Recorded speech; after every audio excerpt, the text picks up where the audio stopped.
Justru gue malah mendapatkan sesuatu yang sangat berharga dan berguna saat gue kuliah di fase GPR ini. Halo, ini Nikmah.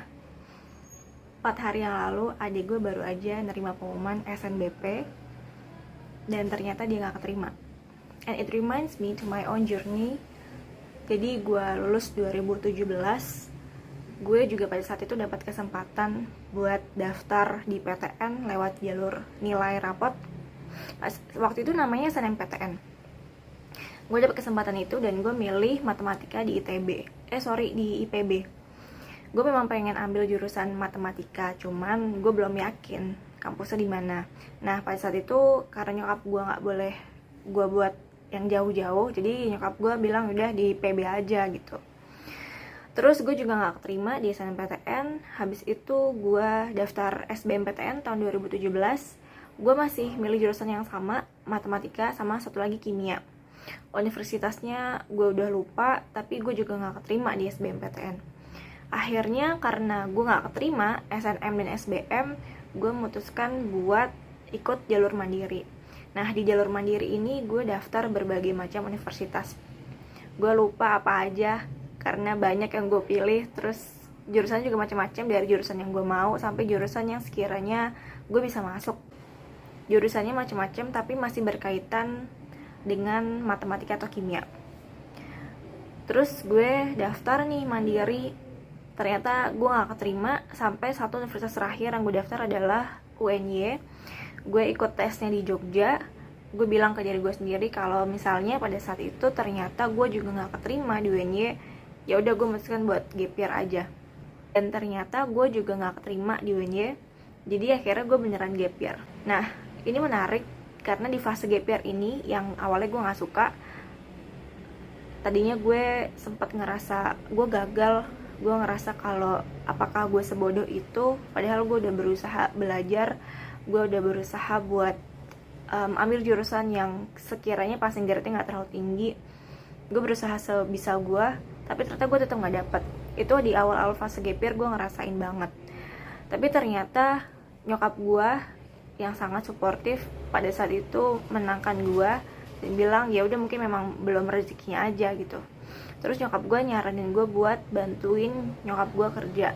Jadi di fase gap year ini gue isi dengan bekerja dan bimbel.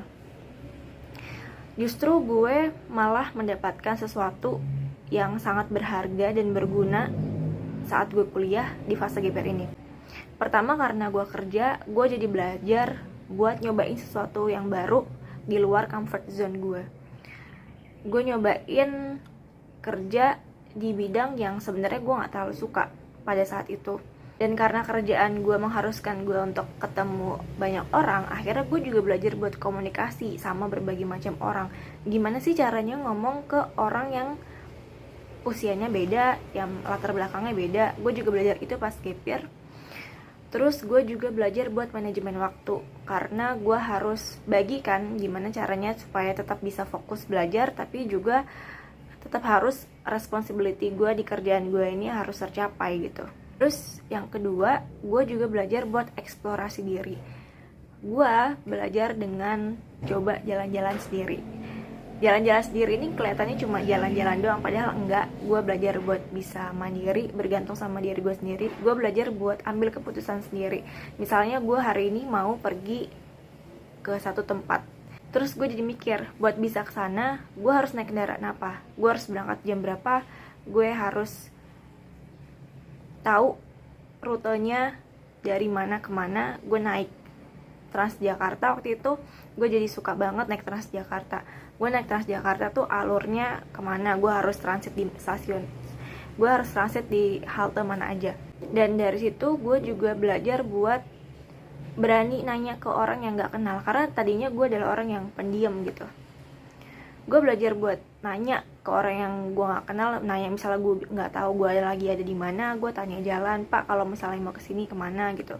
Itu gue belajar buat eksplorasi diri yang ternyata sangat berguna setelah gue merantau. Jadi justru gap year ini ngasih gue kesempatan untuk mengenal diri gue sendiri lagi lebih jauh, buat tahu apa yang gue suka dan gue gak suka, buat bisa tahu gue nih habis ini mau arahnya kemana, buat bisa tahu gue mau pilih jalan yang mana. Akhirnya long story short, gue daftar lagi SBM 2018 yang ternyata nggak keterima juga. Terus gue akhirnya daftar mandiri di UGM. Memang sebenarnya gue pengen masuk UGM dari SMP, cuman waktu SMA gue adalah anak yang sangat minderan, sangat gak percaya diri sama kemampuan diri gue sendiri. Tapi di 2018 ini gue gak mau menyanyiakan kesempatan, karena gue merasa gue dapat kesempatan lagi nih buat daftar kuliah. Dan justru malah dengan gue ambil gap year, gue bisa dapat di kampus yang memang gue mau. Jadi I think that's it. Gak apa-apa sih kalau misalnya kalian harus ambil gap year. Mungkin bisa jadi yang kita mau tuh bisa kita dapatkan setelah kita menunggu dulu, karena memang yang akan punya kita gak akan lepas dari kita. Jadi it's always okay to take a gap year. And now I am working on my final thesis to get my bachelor degree of nursing science. Oke, sekian. Dah. Pertama karena gue kerja, gue jadi belajar buat manajemen waktu. Selain itu, gue juga belajar buat